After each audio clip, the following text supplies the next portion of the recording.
Magandang araw mga idol. Ako po si Patrick Joby Locora para sa payo ni Idol tungkol sa pagkokontrol ng moisture sa ating mga hinahandang manok.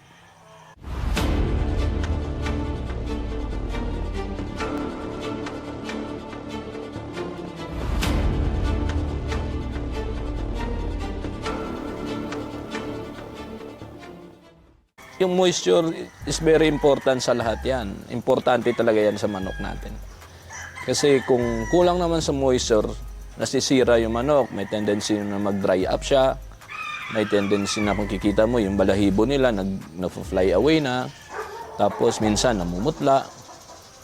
Pag sobrang matubig na naman, during competition, pag sobra yung moisture, wala namang cutting yung manok.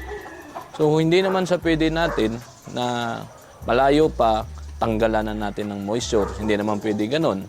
So, during competition lang talaga yung control na para sa akin, mga idol. Meron tayong dalawang klase ng moisture. Yung isa, on first, yung intake moisture, yun yung dinadry out natin sa during laban.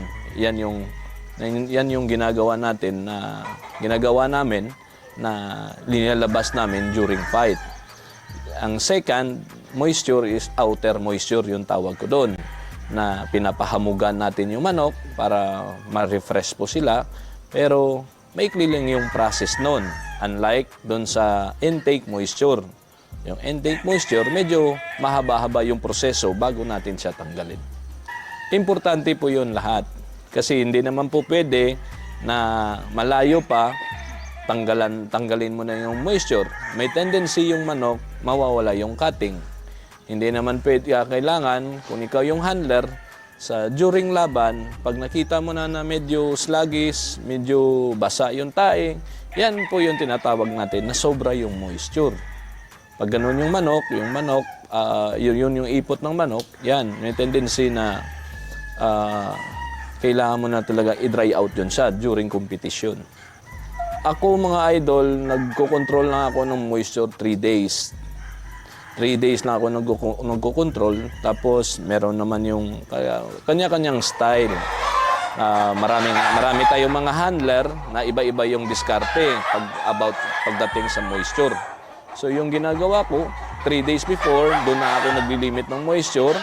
Tapos sa oras ng laban, doon na ako nag-iipit ng moisture. Kasabay ng control ko ng moisture, 3 days before, nagbibigay na ako ng Calvex sa after meal sa hapon.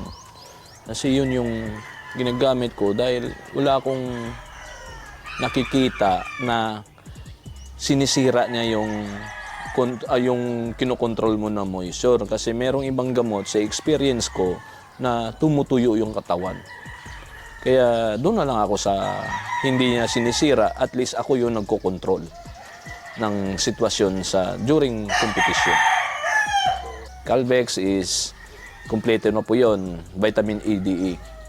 So, mas maganda talaga pag masigla yung manok natin during competition.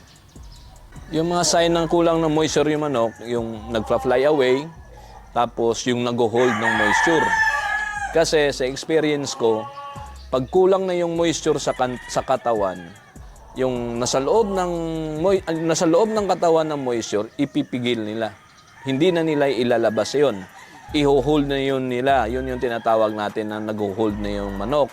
So, dyan papasok yung outer moisture.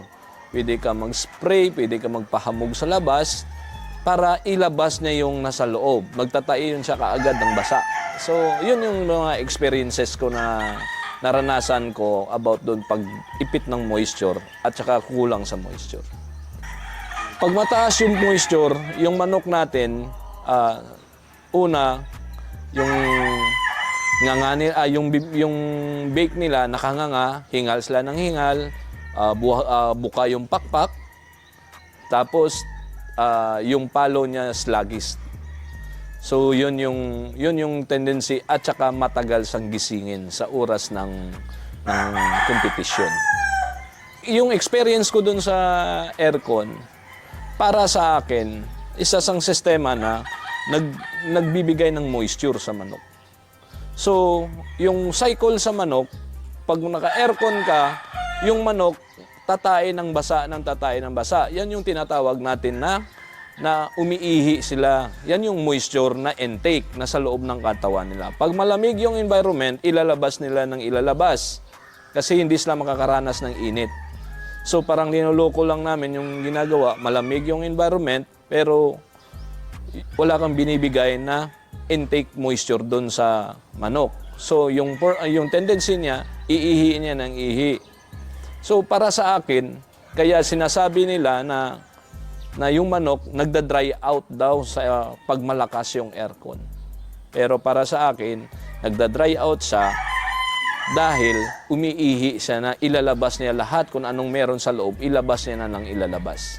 So, ganun yung proseso ng paggamit ng aircon. So, may iba na naman, gagamitin nila yung tamang-tama lang yung lamig, tapos nasa loob ng kulungan, may takip na tela, sealed yun, tinatabunan. So, mainit pa rin dun sa loob. So, may tendency na naman, masuffocate naman yung manok sa loob. So, tayo na handler mismo, tayo mga idol, yung pag nandun sa competition, yung nakakaalam nun, tayo nagko-control ng temperatura ng manok. So, pwede kang lumakas sa aircon kung kailangan. Pero kung hindi naman kailangan, pwede dun sa tamang-tama lang. Actually, pag handler ka, kailangan flexible ka. May aircon man o wala. So, kailangan mo siyang gawa ng paraan.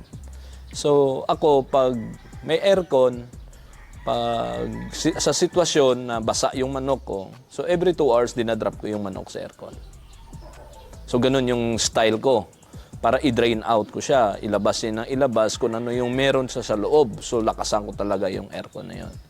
Pag kung wala naman aircon, limited yung droppings ko. Kasi may tendency na ma-dehydrate din siya nang dahil sa init. So ganun yung sistema. So tayo yung adjust tayo sa droppings. So yun man lang yung possible na matutuyo yung manok eh. Na kung nagko-cooperate yung manok na tumatay siya, so may tendency mabilis sa matuyo. Pero kung mabagal siya magtay na hinuhold niya yung moisture, impossible sa matuyo.